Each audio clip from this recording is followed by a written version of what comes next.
Have you ever stopped to think about what really happened in Jesus' last 24 hours? Imagine walking through the ancient, cobblestone streets of Jerusalem on that silent night. The cold air bites at your skin, carrying the faint scent of burning oil lamps and ancient dust. The destiny of humanity is about to change forever. What if you knew that everything about to happen had already been announced long before by the prophets? Hidden in ancient Hebrew scrolls, illuminated by dim candlelight, the secrets of centuries past were waiting to unfold. Jerusalem is full of pilgrims for the Passover festival. During the day, the narrow streets are bustling, the sound of conversations mingling with the smell of freshly baked bread and roasted lamb. But as twilight falls, transitioning to a quieter, solitary alleyway, a different reality sets in.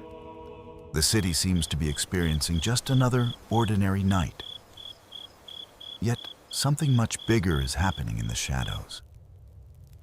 Look at Jesus, walking calmly and determined through the dim street. The warm light of a distant torch highlights his features, revealing a mix of profound sorrow and absolute determination. While a quiet Jerusalem neighborhood sleeps, small lamps glowing softly from windows, a cosmic scale of events is set into motion. The ancient prophecies are no longer abstract words. They are taking shape. Inside quiet temples and under dramatic cloudy skies, the spiritual weight of the moment is palpable. In the silent gardens and sleeping homes, the world remains completely unaware of the historical shift happening right outside their doors. The divine plan is moving with absolute precision. Every step his sandaled feet take on the rough stone pavement carries eternal meaning.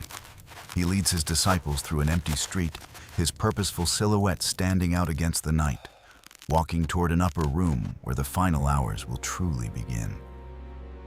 An ancient wooden door slowly opens, spilling warm, golden light into the dark, cool street. Are you sure? Inside, the setting seems simple. A low wooden table is set with rustic pottery, flatbread, and oil lamps that cast a warm, intimate glow on the stone walls. Do not let your heart Jesus be and the troubled. 12 disciples sit on the You floor believe around in the God, table. Believe also in me. The atmosphere is There is a quiet, place prepared for yet an undeniable tension fills the room.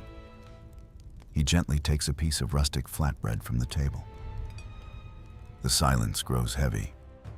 He breaks the bread in half. Crumbs fall onto the wood. His expression is profound and sorrowful as he speaks of his body being given up. you. My peace I give unto you. The disciples exchange confused and questioning glances across the dimly lit table. They feel the weight of his words, but cannot grasp their full reality. A simple clay cup filled with dark red wine is passed from one rough hand to another, the liquid catching the light of the fire. Jesus speaks softly but intensely, mentioning his blood and a new covenant. Every passing minute brings him closer to the cross. But in the shadows at the edge of the table, Judas sits in silence. His eyes dart away, hiding a dark resolve. A small, heavy coin pouch rests hidden in his robe. The conflict within him has already been decided. The meal ends. The group stands up, leaving the warmth of the room behind, preparing to step out into the biting cold of the dark night. They walk out of the city gates toward the Mount of Olives. The pale moon casts long, erratic shadows on the rocky path. They enter the Garden of Gethsemane. Ancient, twisted olive trees fill the landscape, creating an overwhelming sense of isolation. The night air is damp and freezing. Jesus turns to his disciples, asking them to remain vigilant, his face already showing the beginning signs of deep, spiritual anguish. He walks alone deeper into the mist, leaving their silhouettes behind. He falls to his knees beside a large, rough rock. The physical toll is immense. Sweat mixes with the cold night air as he bows in agonizing prayer.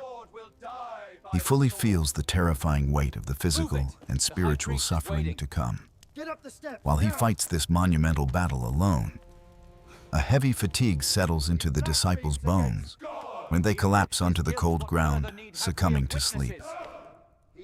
The dark, silent garden stands still, the wind rustling the silver leaves of the olive trees. It is a moment of extreme tension, a quiet surrender that seals the redemption of humanity. Suddenly, the stillness is broken. The distant glow of orange torches cuts through the blue moonlight. The muffled sound of heavily armored Roman boots and sandals marching on the dirt grows louder, kicking up dust.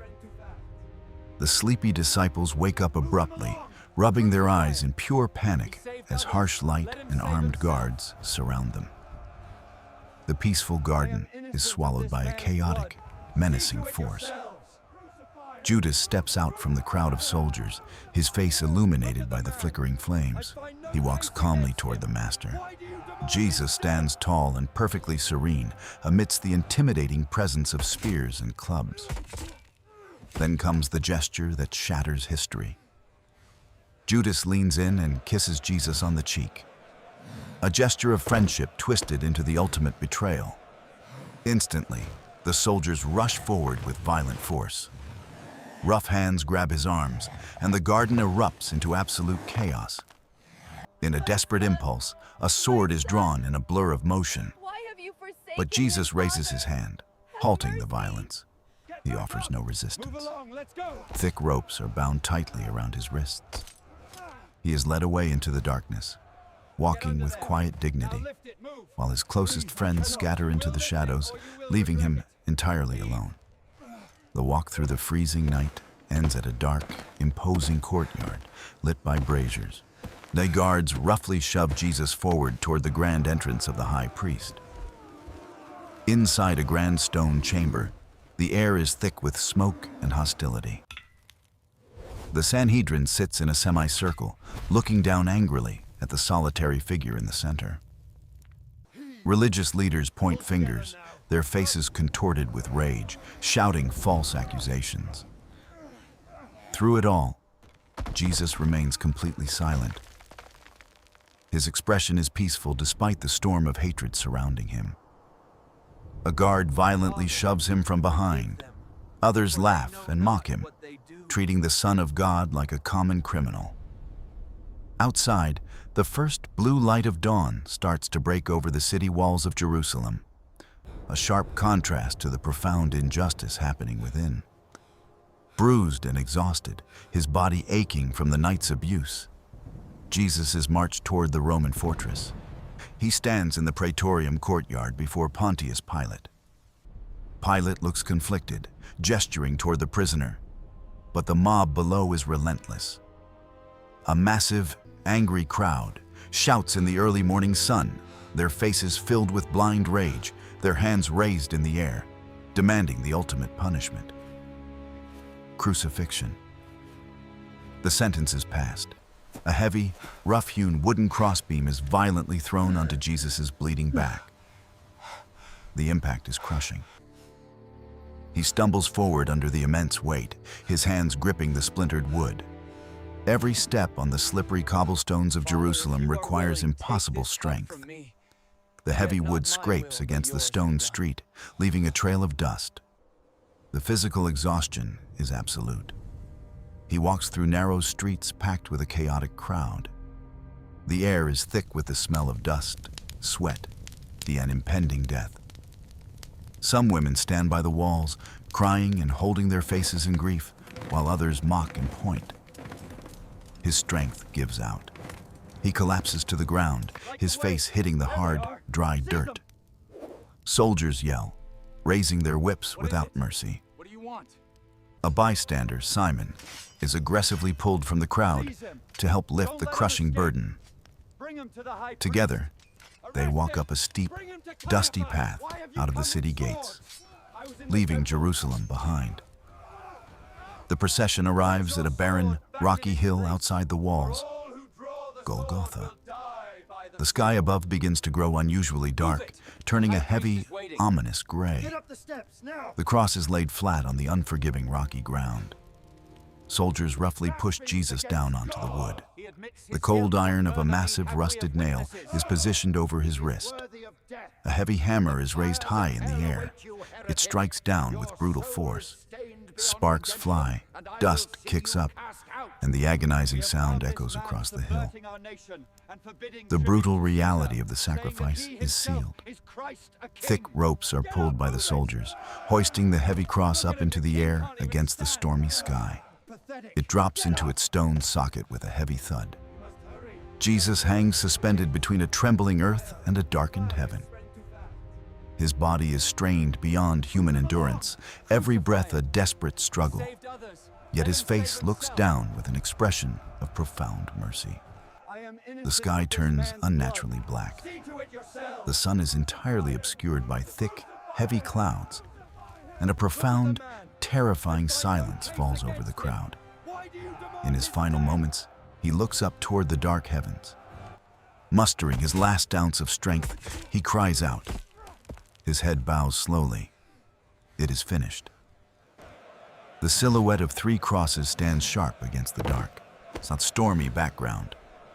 But as the earth stills, the clouds slightly part, letting a single powerful ray of golden light hit the central cross. The darkness has not won. The greatest spiritual victory in history is complete.